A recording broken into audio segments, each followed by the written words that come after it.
kesalahan terbesar Persib adalah melepaskan Levi Madinda. Ya, kalimat itulah yang menjadi beban moral bagi seorang Stefano Beltrame hingga akhirnya memunculkan narasi jika Stefano dianggap kurang cocok dengan skema permainan Persib Bandung. Bahkan Stefano dianggap menjadi salah satu pembelian gagal yang dilakukan oleh seorang Bojan Hoda.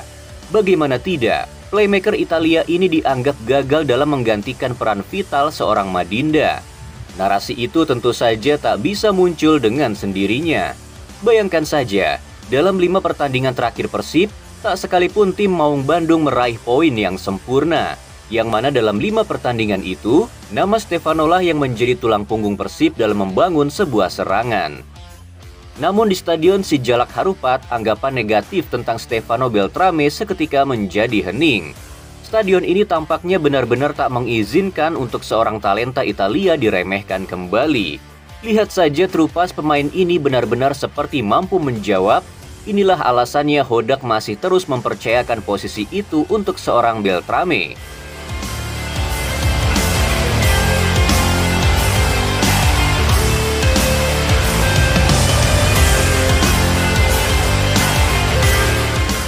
Kemudian sentuhan 1-2-nya benar-benar nyaman untuk dipandang.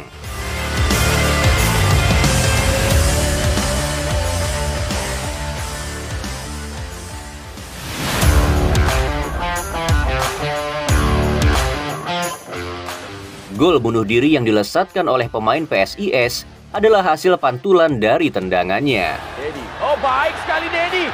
Stefano. Oh, gol! Kemudian gol yang dilesatkan oleh David da Silva juga ada kontribusi dari Beltrame dalam proses merebut bola. Stefano dan kali David dan gol! Dan puncaknya tentu saja Stefano berhasil mencatatkan namanya di papan skor usai melakukan syuting akurat yang gagal dihadang oleh seorang Adi Satrio. Baik sekali hand.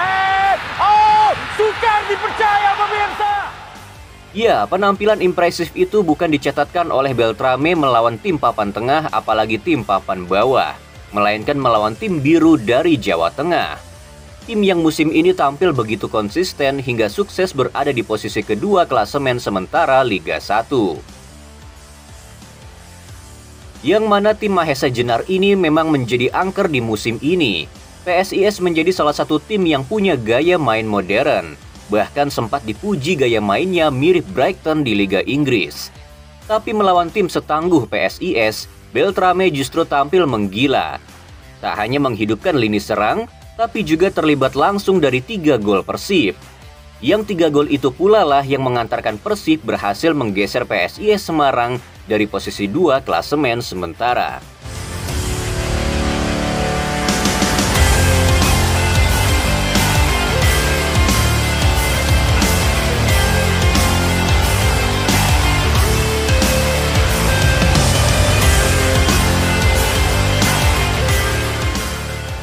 Jika kita berbicara tentang skill individu, Beltrame memang tak selincah Levi Madinda.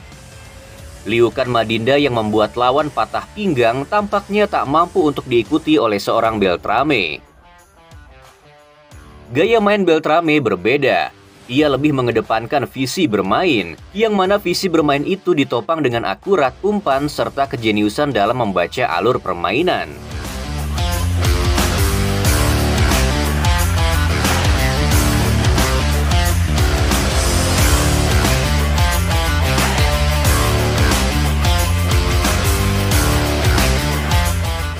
Bojan Hodak pernah mengatakan dia butuh pemain yang lebih bisa membantu mencetak gol dan bisa beroperasi di dalam kotak penalti.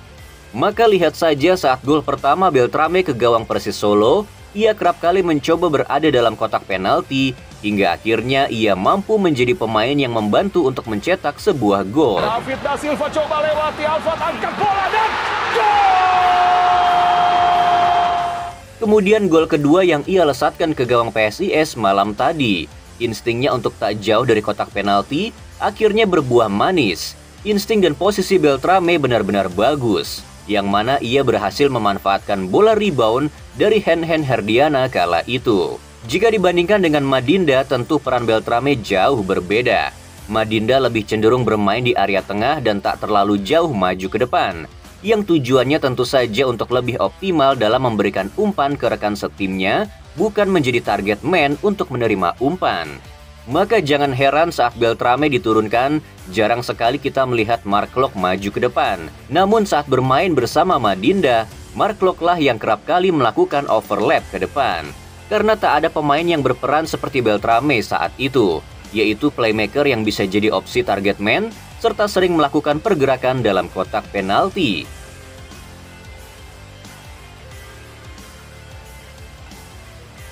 Ya, sebuah perjudian dari Bojan Hodak dalam urusan taktik. Terlebih lagi itu dilakukan di tengah sengitnya kompetisi. Keputusan berani dari seorang pelatih terlebih lagi mengganti motor penyerangan utama di timnya. Pelatih jenius yang tampaknya telah mempersiapkan formasi yang tak mudah untuk ditebak oleh lawan, yang tujuannya tentu saja untuk memberikan kejutan dan mengantarkan Persib Bandung juara di musim ini. Beltrame memang tak mudah untuk beradaptasi.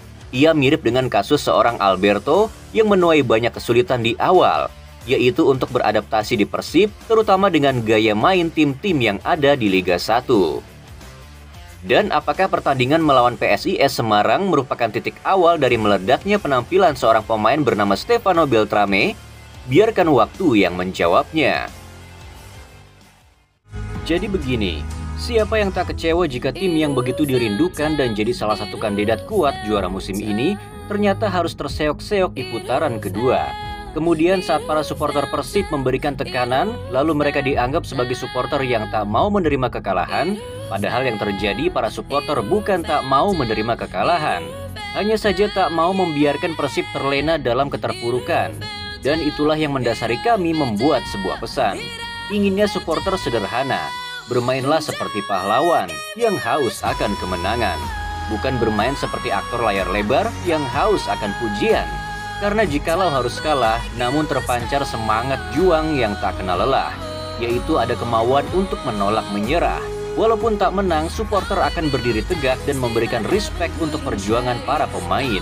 Dan jangan pernah ajari supporter tentang cara mencintai tim ini, karena Persib bukan hanya sekadar klub sepak bola, tapi juga warisan, kebanggaan, bahkan harga diri bagi para supporternya. Yuk jadikan kaos-kaos ini untuk membersamai Persib dalam perjuangannya membawa kembali mahkota itu pulang ke kota Bandung.